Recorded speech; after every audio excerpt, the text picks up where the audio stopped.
नमस्कार मित्रों, आज हम लोग इस वीडियो में वर्णों के उच्चारण स्थान की चर्चा करेंगे।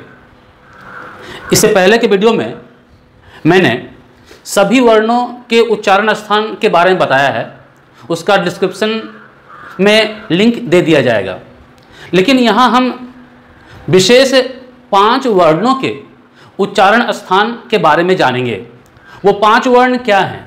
वो 5 वर्ण हैं ए, ऐ, ओ, औ और अंतिम है व। तो ये 5 वर्ण ही क्यों? इसका क्या कारण है?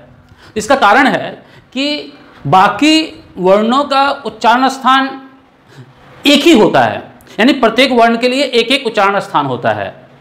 लेकिन ये जो 5 वर्ण हैं, इनका उच्चारण स्थान 2 होता है। इसलिए जब इनके उच्चारण स्थान के बारे में पूछा जाता है तो अधिकतर लोग गलत कर बैठते हैं। तो हम यहाँ एक विशेष ट्रिक के माध्यम से इनके उच्चारण स्थान को बताएंगे, समझेंगे और इस तरह से हम कभी भी इसे नहीं भूलेंगे।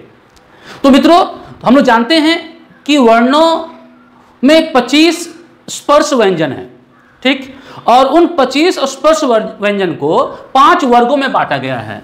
जैसे क वर्ग, क वर्ग, च वर्ग, ट वर्ग,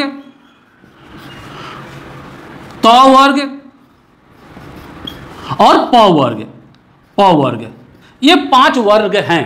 और जब हम 5 वर्ग की बात करते हैं, जब क वर्ग की बात करते हैं हम, तो क वर्ग का मतलब क्या हुआ? क, ख, ग, घ, अंग। च वर्ग का अर्थ हो गया आपका च, छ, ज, झ, ञ।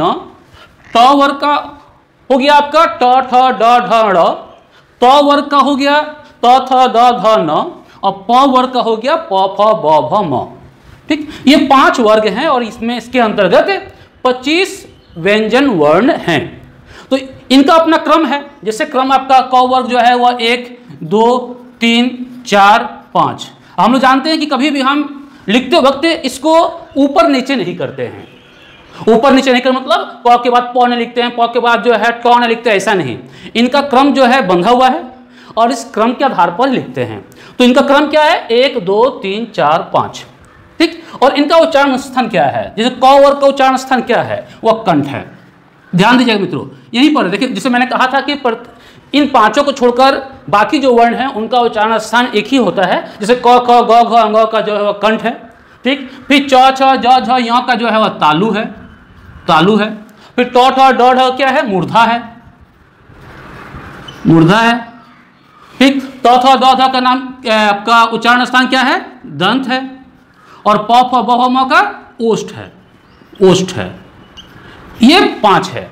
और यदि इन 5 को हम याद कर ले, बहुत साधारण है ये और आसान भी है। इन 5 का उच्चारण स्थान याद कर ले कि क वर्ग का कंठ, च वर्ग का तालु, ट वर्ग का मूर्धा, त वर्ग का दंत और प वर्ग का ओष्ठ याद कर लेते हैं तो सोच लीजिए कि यह भी हमें याद हो गया है। लेकिन वो कैसे?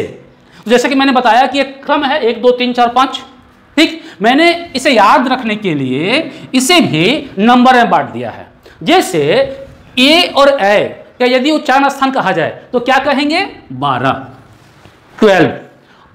ओ और औ का उच्चारण स्थान कहा जाए, पूछा जाए तो क्या कहेंगे? 15। और व का उच्चारण स्थान कहा जाए तो क्या कहेंगे? 45। लेकिन कहेंगे इसे मन में, यानी यहां क्या आ रहा? 12, 15, 45। ये 3 जो हम संख्या देख रहे हैं 12, 15 और 45, इन तीनों को हमें अपने दिमाग में बैठाना है। और यदि हम बैठा लिए तो हम आसानी से कह सकते हैं 12, 15, 45। 12, 3, 15 और 15 से 3 को गुना करेंगे 45, 15, 3, 45। लेकिन ये कैसे पकड़ेंगे हम लोग उच्चारण स्थान? जैसे 12 कर रहे हैं ए और ऐ, तो 12 में क्या है? 1, 2, 1, 2, 12। तो 1, 2 में क्या है? कंठ और तालु है, कंठ तालु है। यानी ए और ऐ का जो उच्चारण स्थान होगा वो क्या होगा?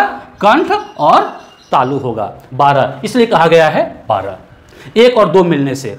फिर 15 अब अपने आप समझ जाइएगा। तो 15 क्या है? तो 1 के अंतर्गत क्या आता है? क वर्ग यानी कंठ, कंठ। और 5 यानी 5 में क्या आ रहा है? प वर्ग यानी ओष्ठ, ओष्ठ। ओष्ठ, यानी क्या हो गया, कंठोष्ठ, यानी ओ और औ का उच्चारण स्थान क्या हो गया मित्रों, ओष्ठ। अब बच रहा 45 व का, तो व में 45 में क्या आएगा, 4, यानी तौ वर्ग दंत, दंत, और प वर्ग में ओष्ठ, ओष्ठ। तो इस तरह से हम देख रहे क्या मतलब कि इन तीनों में, यानी ए आए 12 यानी कंठ तालु, ओ आओ 15 मतलब कंठोष्ठ, और व 45 मतलब दंतोष्ठ। इस तरह से हम इन पांचों वर्णों के उच्चारण स्थान को याद रख सकते हैं। और मैंने बताया कि इन पांचों वर्णों का जो उच्चारण स्थान होता है वह 2 होता है। जैसे कंठ तालु यहाँ 2 है, कंठोष्ठ 2 है, दंतोष्ठ 2 है। और यदि इन 12, 15 और 45 को हम याद रख लेंगे तो हमें इसका जवाब देने में कहीं असुविधा नहीं होगी। इसके बाद की वीडियो में हम लोग मित्रों लिंग पर चर्चा करेंगे कि पुल्लिंग की पहचान कैसे करते हैं। तो इस वीडियो में आज इतना ही, धन्यवाद।